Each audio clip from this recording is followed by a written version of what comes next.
Live from WTVO 17 and your home team.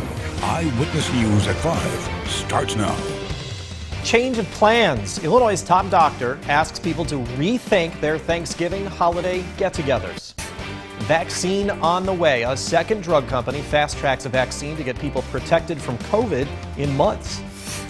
And helping others. After a recent storm left a Winnebago farm in pieces, local farmers band together to rebuild.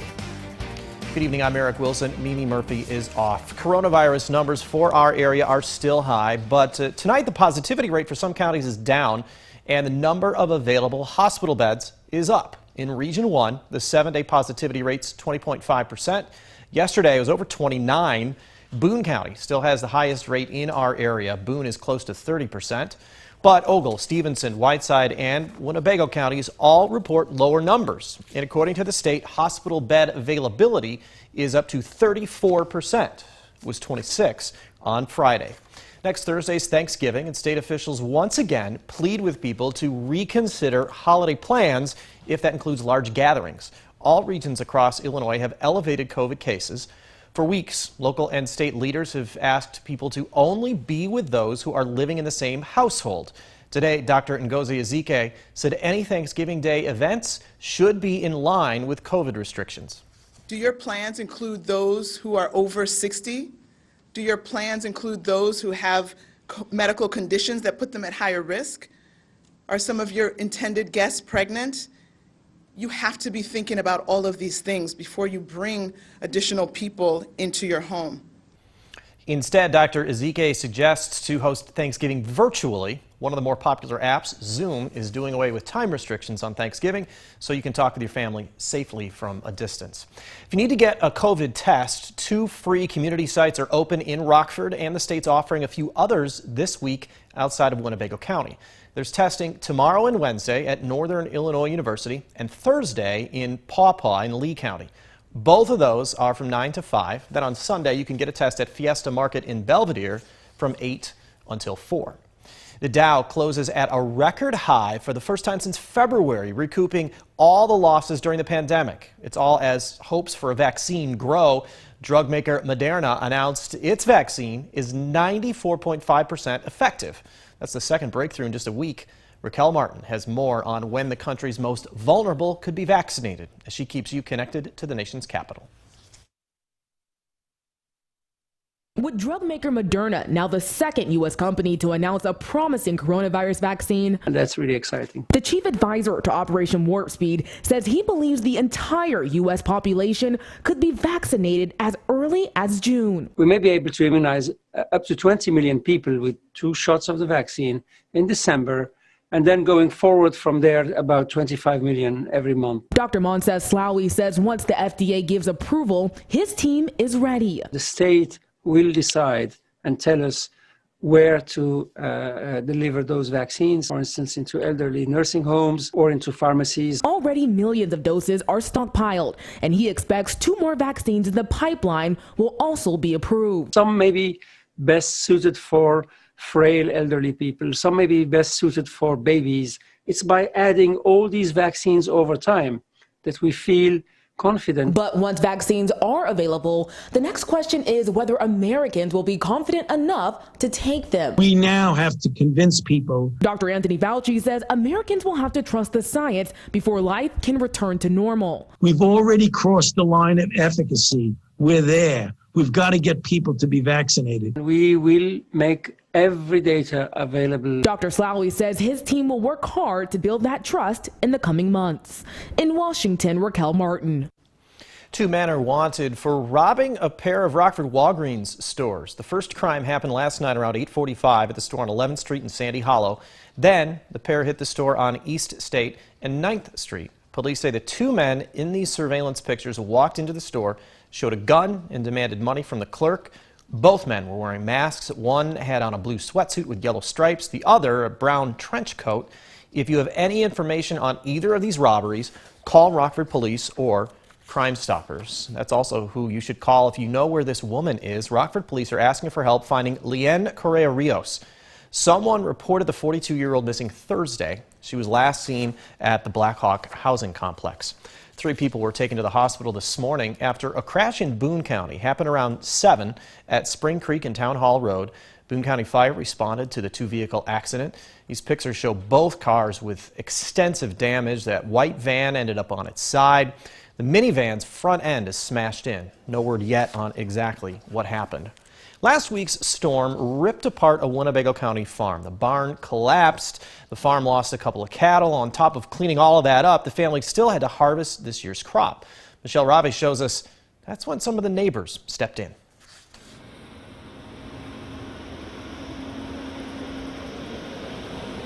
It was an early start to the day as farmers across the state line lent a helping hand at Lyle Hill Farm.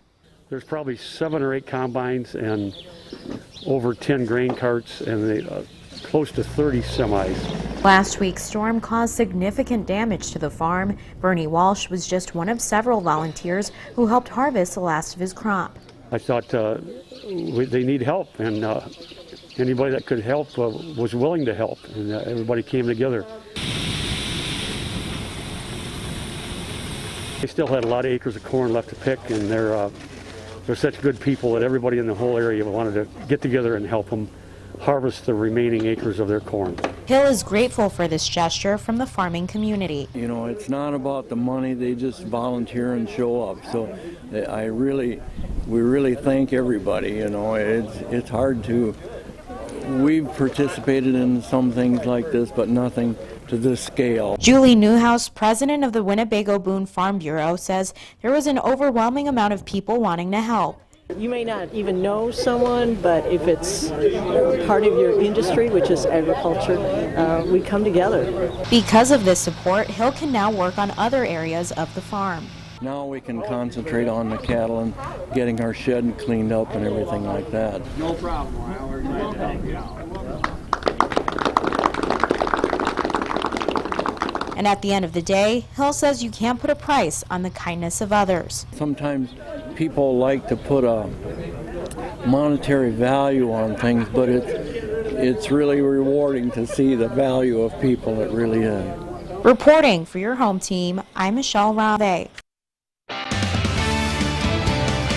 President Donald Trump isn't backing down from challenging election results. Mr. Trump started the work week with a series of tweets making claims he won the 2020 election. It's been 13 days since voters cast their ballots. Former Vice President Joe Biden's been declared the winner by multiple major media outlets. That's been questioned by the Trump campaign. It has filed multiple federal lawsuits claiming there was widespread voter fraud. We feel good about where we are and our ability to protect a free and fair election for the American people, that they can trust the outcome. I am hopeful that the president will be mildly more enlightened before we get to January 20th. While Biden is the projected winner, the election results don't become official until electors formally cast their votes on December 14th. You may have noticed a little extra facial hair on me. That's actually for a couple of reasons. First, I've been in quarantine for a week while I waited for COVID tests with mild symptoms. I'm negative. But during my time away, I clearly did not shave. So I decided to keep the look, at least for a couple of days, as part of No Shave November. And if you haven't heard of that before, it's an effort to raise awareness about men's health issues, specifically cancer. So throughout the next couple of weeks, watch here and on social media for links to health resources locally. As guys, we tend to not really go to the doctor as often as we should, so hopefully this shagginess can help change some behavior. We'll see what happens. Now, your first warned weather forecast with Chief Meteorologist Candice King. Skies were able to clear out after some of the cloud cover we had from earlier today, and we'll leave us with a clear sky as we go through this evening. Might see a couple of clouds kind of roll in as we get a little bit further into the evening, but our skies expected to stay dry. Now, with some of the cloud cover we had earlier today, actually a quick moving kind of clipper-like system passing across south central Wisconsin, now kind of diving just to our east, did bring a few flurries and a couple of light rain showers, but mostly just on radar. We did not see any of that reach the ground, but a kind of a hint that we had some rain in the upper part of the atmosphere, the way the clouds looked earlier today. Rebecca shared this picture. This was from just a little before 1 o'clock this afternoon, and almost kind of had a mamadas kind of look to it, kind of those fluffy clouds that you typically get sometimes with thunderstorms kind of on the back thunderstorm as it's moving out. Well, what this actually showed us was where we had the clouds and the moisture in the atmosphere, but the reason we didn't see any rain or any snow for that matter reach the ground is because we had dry air in place. And we look at what our dew point depression is. That's the difference between our temperature and that dew point number. Anything over 5 units, it's not a measurement of temperature, but you're looking at units now, means that it's dry. And about 1 o'clock this afternoon, our temperature was 44, but our dew point number was 26. So we had quite a difference there. And that's why as the rain fell from the clouds, you might have even noticed what looked to be kind of the cloud kind of wisping down just a bit. It was actually evaporating before reaching the surface. 46 our temperature in Rockford, 44 in Freeport, 46 in Dixon, and 41 right now in Rochelle. And here's that dew point number, still far removed from where the actual temperature is, in the upper 20s, low to mid 30s. So we're still pretty dry out there, which is why we're able to clear out as that quick system kind of moved to our east and northeast. 44 is what our weather watcher Bob in Rockford's checking in, has a dew point number right now of 30. High pressure is actually building into our west. There's another weak kind of system coming out of southeast Minnesota. This will dive overhead as we get to about 9-10 o'clock this evening. We might see a couple of clouds kind of roll back in as a result of that, but our wind is actually going to pick up. Now, it's not going to be near 30 miles per hour after about 8-9 o'clock this evening, very well likely. So here we go with futurecast. As we go through the night tonight, high pressure builds in. We get that second push of dry, cold air. That's when we start to get that wind to pick up. We'll see sunshine as we go throughout the day tomorrow, but it is going to be cooler tomorrow. Temperatures only in the lower 40s for the afternoon. Little bit of cloud cover comes in Tuesday night. That's as our begins to turn back around to the south. Wind will really start to pick up from the south and southeast initially on Wednesday, and then shifting around to the southwest Wednesday night and Thursday. This is a big ridge of high pressure builds up to our north, and this will bring our temperatures briefly into the 60s once we head into Thursday afternoon. So we're 26 degrees for the overnight tonight with that wind. Wind chills, though, tomorrow morning, those numbers are going to be down in the teens. So it is going to be a cold start tomorrow and a cooler afternoon, too. High temperatures only up near 41 with that northwesterly wind. Let's jump though to next week is Thanksgiving. Looks like temperatures will actually warm as we get another ridge of high pressure to build in, but there is an area of low pressure that'll start to develop about the Wednesday, Thursday time frame. So Wednesday and going into Thanksgiving Eve. This could actually bring in a little bit more moisture, and that could lead to some rain showers towards the end of next week. For us, no rain in the forecast, at least in the short term. Wednesday, Thursday, Eric, are going to be some windy days, so that could actually elevate the fire risk, especially if we warm those temperatures up for Wednesday, Thursday. Does look like, though, we get some rain here as we head into the upcoming weekend. Now, the Napleton Sports Desk with Sports Director Scott Leber. Tonight, when the Bears host the Vikings, we'll finally see what a Bears offense looks like without Matt Nagy calling the plays. Offensive coordinator Bill Lazor gets his first crack at that. Nagy admits it won't be easy for him to take a back seat. I am type A personality, and there is a lot of that control part to me. That's never going to change. That's always me. But, you know, Bill knows and our coaches know that this is their opportunity and this is Bill's opportunity to do what he wants to do. The bigger key for the Bears might be how well the defense does against Vikings running back Dalvin Cook. He leads the NFL in rushing, and he's coming off 2 monster games and wins over the Packers and the Lions. Right now, the key is, to just try to control Dalvin. He's having an outstanding year, so we know it's gonna be a big one on our hands to come in and try to control him. Guy runs very hard and don't go down very easy. He want to finish each and every run. So got a lot of respect for that guy. Well, for the second straight year, there will not be a Rockford Pro-Am. The board of directors has already canceled the event for 2021. Pro-Am President Scott Nicholas says they made the decision due to the pandemic and the fact that the Pro-Am relies on face-to-face social interaction to succeed, not simply on the day of the event, but in lining up golfers to come to Rockford for the event. Nicholas says the Pro-Am isn't going away. It'll be back when the world gets back to normal. The first Rockford Pro-Am was held in 1977. Rockford Christian schools are hitting the pause button on the high school basketball season.